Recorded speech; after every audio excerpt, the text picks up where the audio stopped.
हाय, मेरा नाम है रितिका दुबे। कैरियर ए प्लस ट्यूटोरियल में आपका एक बार फिर से स्वागत है।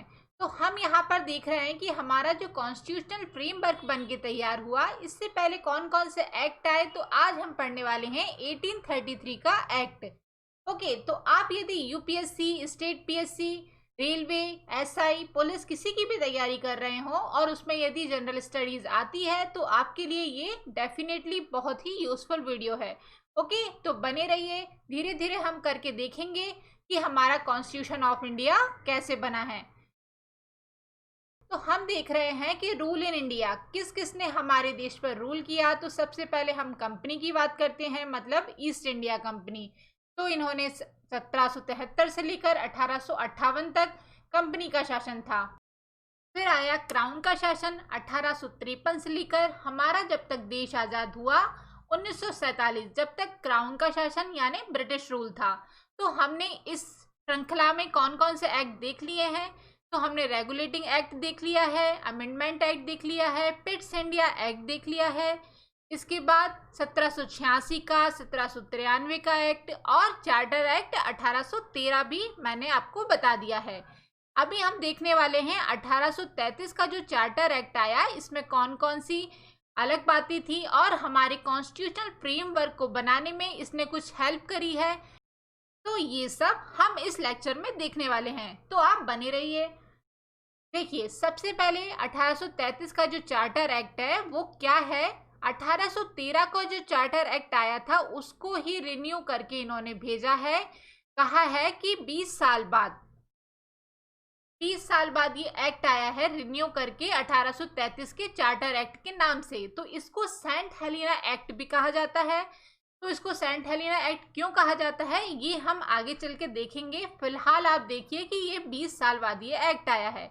इसका रीज़न क्या है, तो इसका मेन रीज़न है इंडस्ट्रियल रिवॉल्यूशन चल रहा था अमेरिका में, औद्योगिक क्रांति 1844 में। तो उसके ही कारण ये एक्ट को ब्रिटिश सरकार को तुरंत से भारत में भेजना पड़ा है, क्योंकि इंडस्ट्रियल रिवॉल्यूशन जब चल रहा है तो इसमें वस्त्र उद्योग, माफ कीजिएगा, वस्त्र उद्योग जो है उसमें बहुत सारी क्रांति आई है, बहुत सारे वस्त्र बन रहे हैं। तो कच्चा माल की जरूरत भी बहुत पड़ रही है और उसकी खपत के लिए भी उनको कोई ना कोई जगह देखनी है। तो भारत व्यापार के लिए एक बहुत अच्छी जगह है, दैट्स वाई यहाँ पर ये एक्ट भेजा गया है। तो इसमें ब्रिटिश जो है वो अपना पूरी तरीके से अपना एक कंट्रोल करना चाह रही है भारत में, इसलिए ये एक्ट भेजा है। अब आगे चल के देखते हैं कि इसमें क्या क्या चेंजेस इन्होंने किए हैं। अभी देखो, तो इन्होंने क्या किया है। सबसे पहला जो चेंज हुआ है 1813 के एक्ट से 1833 के एक्ट में क्या चेंज हुआ है कि मैंने आपको बताया था कि चाय और चाइना के साथ जो व्यापार है, अभी भी ईस्ट इंडिया कंपनी को उसकी मोनोपोली दी गई थी, मतलब एकाधिकार दिया गया था। एकाधिकार का क्या मतलब हुआ, जैसे कि चाय का कोई व्यापार है तो उसको मेरे अलावा या फिर कंपनी के अलावा कोई और नहीं कर सकता, तो इसको कहते हैं एकाधिकार। एकाधिकार मतलब एक ही जगह का या एक ही चीज का अधिकार होना। तो ये पहले अधिकार किसके पास था, ईस्ट इंडिया कंपनी के पास था। ईस्ट इंडिया कंपनी को यह अधिकार दिया गया था कि चाय के साथ और चाइना के साथ जो भी व्यापार होंगे तो उसमें बस आप ही व्यापार कर सकते हैं, कोई और व्यापारी आके इसमें इंक्लूड नहीं हो सकता। तो जो 1833 का जो एक्ट आया है इसमें इसको खत्म कर दिया गया है पूरी तरीके से। मतलब कंपनी जो है ईस्ट इंडिया कंपनी बस अब एडमिनिस्ट्रेटिव बॉडी बनकर रह गई है, वो कोई भी व्यापार करने का काम नहीं कर रही है। यदि आपको करना है तो और लोग भी कंपटीशन में हैं अब। ओके, अब नेक्स्ट देखिए, अब क्या है कि कंपनी का जो एकाधिकार है उसको तो पूरी तरीके से खत्म कर दिया है। ये जो 20 साल के लिए उनको एकाधिकार दिया गया था तो उसको पूरी तरीके से यहाँ पे इन्होंने डिवॉलिश कर दिया है। इसके बाद भारत एक ब्रिटिश उपनिवेशिक राज्य बन गया है, मतलब ब्रिटिश जो हैं वो अब भारत पे पूरा कंट्रोल करने का यहाँ पर काम कर रहे हैं।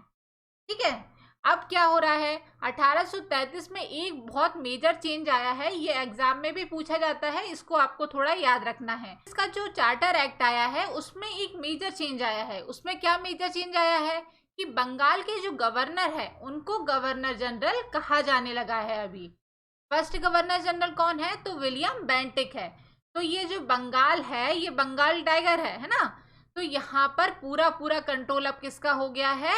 तो ब्रिटिश क्राउन का हो गया है। धीरे धीरे एक्ट आ रहे हैं और बंगाल के गवर्नर को अब गवर्नर जनरल कहा जाने लगा है। ठीक है, इसके पास है सिविल पावर्स और जस्टिस की पावर और रेवेन्यू पावर, सारी ही पावर अब यहाँ बंगाल के गवर्नर के पास है, गवर्नर जनरल के पास। तो सिविल पावर्स का क्या मतलब हुआ? मतलब नागरिकों से रिलेटेड जितने भी पावर्स हैं अब कौन देखेगा उसको? गवर्नर जनरल देखेगा। और जस्टिस यानी न्याय की जो शक्तियां हैं वो भी हमारे गवर्नर जनरल के पास चली गई है। रेवेन्यू का मतलब टैक्स से रिलेटेड जितने भी मैटर्स हैं अब उसको गवर्नर जनरल ही देखने वाला है।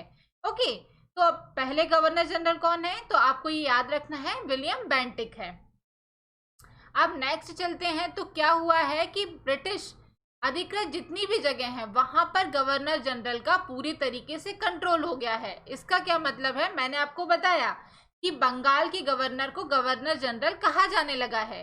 तो ब्रिटिश अधिकृत जितने भी क्षेत्र हैं, जैसे हमारी मद्रास प्रेसिडेंसी हो गई, बॉम्बे प्रेसिडेंसी हो गई, तो और भी जितनी भी जगह हैं वहां पर पूरी तरीके से कंट्रोल अब किसका हो गया है? तो गवर्नर जनरल का हो गया है। मतलब इनके पास अपने कोई पावर्स नहीं है। अभी देखो ये कितने बड़ी बड़ी जगह हैं और इनके पास कोई पावर्स नहीं है, ना तो लेजिस्लेटिव पावर है कि ये कोई कानून को बना नहीं सकते। अब पूरा कंट्रोल गवर्नर जनरल बंगाल से देखने वाले हैं। इसके बाद मैं कुछ रिकॉल करना चाहूंगी। आपने 1784 का जो एक्ट पढ़ा है उसमें क्या पढ़ा था हमने? कि यहाँ पर कॉमर्शियल पावर और पॉलिटिकल पावर को डिवाइड किया गया है। मतलब कोर्ट ऑफ डायरेक्टर और बोर्ड ऑफ कंट्रोल बनाए गए हैं। मतलब कमर्शियल जो चीजें हैं, कंपनी से रिलेटेड, व्यापार से रिलेटेड जो चीज है उसको कौन देखने वाला है? तो कोर्ट ऑफ डायरेक्टर देखने वाले हैं। और पॉलिटिकल चीजें कौन देखने वाला है? तो बोर्ड ऑफ कंट्रोल देखने वाले हैं। दोनों ही लंदन में बैठे हैं पर कंट्रोल करने वाले हैं, ये कंट्रोल करने वाले हैं कंपनी को और ये कंट्रोल करने वाले हैं भारत में जो पॉलिटिकल गतिविधियां हो रही हैं उसको यहाँ पर ये कंट्रोल करने वाले हैं। तो ये कब आया था? तो ये आया था 1784 के चार्टर एक्ट में। तो ये मैंने आपको पहले पढ़ा दिया था। ठीक है, अभी देखो इसमें 1833 में क्या चेंज किया गया है? तो इसमें मेजर चेंज ये किया गया है कि पॉलिटिकल ही चीजें रह गई हैं। अब कंपनी एक एडमिनिस्ट्रेटिव बॉडी बन गई है। कोर्ट ऑफ डायरेक्टर और बोर्ड ऑफ कंट्रोल दोनों ही कंपनी के पॉलिटिकल मैटर से रिलेटेड ही काम करेंगे। अब कंपनी कोई व्यापारिक काम नहीं कर सकती है, तो उनके सारे ही पावर्स यहाँ पर छीन लिए गए हैं। उनको बस कहा है कि अब आप पॉलिटिकल ही काम कर सकती हो, एडमिनिस्ट्रेटिव काम कर सकती हो, बस आप कोई भी व्यापारिक काम अब नहीं कर सकते हो। ओके, अभी देखो क्या हुआ है, इतना समझ में आया। इसके बाद नेक्स्ट चल रहे हैं हम कि गवर्नर जनरल की जो काउंसिल थी उसमें यहाँ पर हमने देखा था कि पिट्स इंडिया जब एक्ट आया था तो पहले कितने की काउंसिल थी? 1+4 की थी। तो 1+4 की काउंसिल को यहाँ पर 1+3 की कर दिया गया था पिट्स इंडिया एक्ट के तहत। कार्यकारिणी जो परिषद थी ना, कि एक मेन होगा, गवर्नर जनरल होगा और 3 होंगे कार्यकारी सदस्य होंगे, तो इनको 3 कर दिया गया था यहाँ पर पिट्स इंडिया एक्ट के तहत। पर फिर से जो 1833 का एक्ट जो आया है इसमें एक सदस्य को यहाँ पर इन्होंने फिर से जोड़ा है। किसको? लीगल एक्सपर्ट को जोड़ा गया है। किसको लीगल एक्सपर्ट? मतलब कानूनी सलाहकार। तो कौन है वो? लॉर्ड मेकाले हैं। तो लॉर्ड मेकाले को यहाँ पर जोड़ा गया है कि भाई आप कानूनी सलाह देने का काम करो, कानून व्यवस्था भारत में अच्छी होनी चाहिए, इसमें आपकी भारत का कोई भी भला नहीं होने वाला है। अपनी ही व्यवस्था को अच्छा करने के लिए एक नया इन्होंने पोस्ट इजाद की है, इसको लीगल एक्सपर्ट इन्होंने कहा है। ठीक है, यहाँ पे ये क्लियर हो गया। पहले यदि रेगुलेटिंग एक्ट की बात करें तो 4 ही थे। फिर इसके बाद पिट्स इंडिया जब एक्ट आया था तो 1+3 की कार्यकारिणी हो गई थी। पर अब 1833 का जो एक्ट आया है तो इसके तहत एक लीगल एक्सपर्ट यानी कानूनी सलाहकार को भी इंक्लूड किया गया है। इसके बाद हम देख रहे हैं कि 1833 के एक्ट में मेकाले समिति बनाई गई है। इनकी अध्यक्षता में, लॉर्ड मेकाले की अध्यक्षता में एक समिति बनाई गई है। तो उसका क्या रीजन है? तो ये चाह रहे हैं कि ओपन कंपटीशन एग्जाम हो, मतलब जो अधिकारियों की परीक्षा होती है ना, तो उसमें भारतीय भी भाग लें।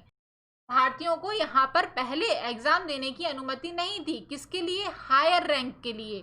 कोविड-19 और अनकोविड-19 यहाँ पर सिविल सर्विसेज कहा जाता है। मतलब कोविड-19 यानी क्या हुआ? हायर रैंक के लिए, और अनकोविड-19 क्या हुआ? लोअर रैंक के लिए। मतलब लोअर रैंक की जितनी भी जितने भी पद होते थे तो उसमें तो भारतीय शामिल हो सकते थे, पर यदि हायर रैंक की बात करें, जैसे अधिकारियों की बात करें, तो उस समय भारतीयों को कोई भी मौका नहीं दिया जाता था किसी भी वजह से। जैसे रंग की वजह से, क्वालिफिकेशन की वजह से, बहुत सारे इन्होंने क्राइटेरियाज लगा रखे थे जिसके कारण यहाँ पर इनको मौका नहीं दिया जाता था। तो यहाँ पर इन्होंने चालू तो किया है 1833 में, पर ये सफल नहीं हो पाया है। किस वजह से? बोर्ड ऑफ डायरेक्टर जो हैं वो गुस्सा हो गए। मतलब वो कह रहे हैं कि अब हमारी क्या वैल्यू रह जाएगी यदि भारतीय हम पे हमारे यहाँ आएंगे और अधिकारी बन के यदि काम करेंगे तो हमारी कुछ वैल्यू नहीं रह जाएगी। इसलिए ऐसी कोई सर्विसेज चालू करने की कोई ज़रूरत नहीं है। तो ये इसका विरोध कर रहे हैं, तो ये सफल नहीं हो पाया है।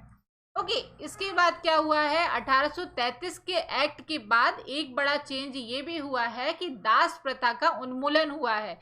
दास प्रथा क्या होती थी कि जैसे किसी भी इंसान को दास की तरह रखना, उसको बेड़ियों से जकड़ कर रखना, या फिर उसको एक पशु की तरह बाजार में बेचना और उसका एक उपयोग करना, तो उसको कहा जाता था तो दास प्रथा।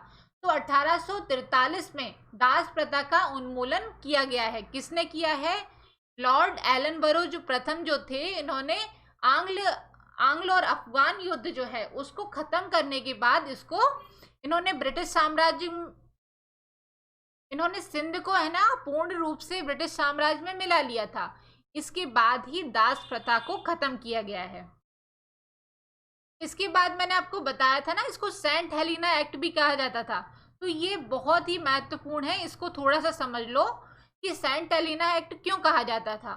तो एशिया और यूरोप के बीच में, एशिया और यूरोप के बीच में जब आप व्यापार करने जाते थे ये ब्रिटिशर्स, तो इनको एक सेंट हेलिना नाम का एक आइलैंड पड़ता था ये बीच में, ये दिख रहा है आपको? तो ये यहाँ पर बीच में पड़ता था। तो ये यहाँ पर रुकते थे, आराम से चाय नाश्ता करते थे, जो भी करते होंगे, है ना। तो ये 10-15 दिन के लिए यहाँ पर रुकते थे, क्योंकि दूरी बहुत बड़ी है। ये लोग शिप से जाते थे, शिप के माध्यम से जाते थे, तो ये लोग थक जाते थे। तो ये सेंट हेलिना नाम का इनको एक आइलैंड मिला है।